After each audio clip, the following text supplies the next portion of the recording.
This was not as trivial as I thought, so we have to break it into multiple parts. We have some actions for SexyCam. Zoom extents, the default circumscribe value for camera H, the next circumscribe value for camera H, and number pad action numbers.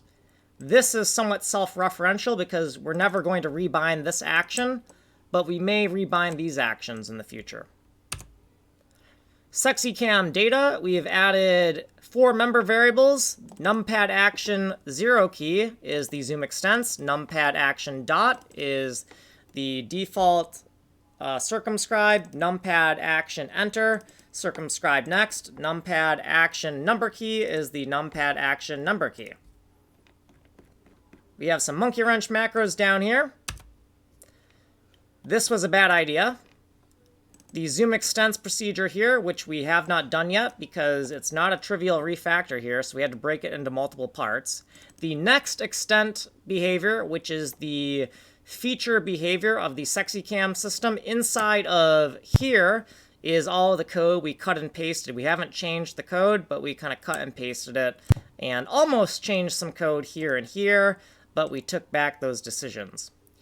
Numpad enter is cut and paste code as well. The enter key is now the key that will cycle through the different circumscribe values for camera H.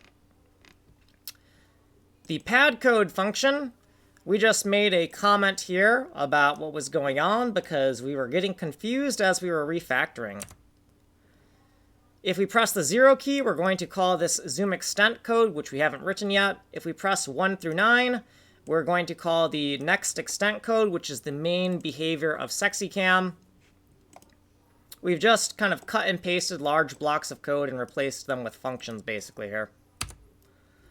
We need to detect the enter key, which was a little bit harder than I thought. And if it is the enter key, we're going to do the SexyCam number pad enter procedure. This was a bad idea. What we did previously, footnotes, and what we did in this video. This has been video 135, Zoom Extents Part 1.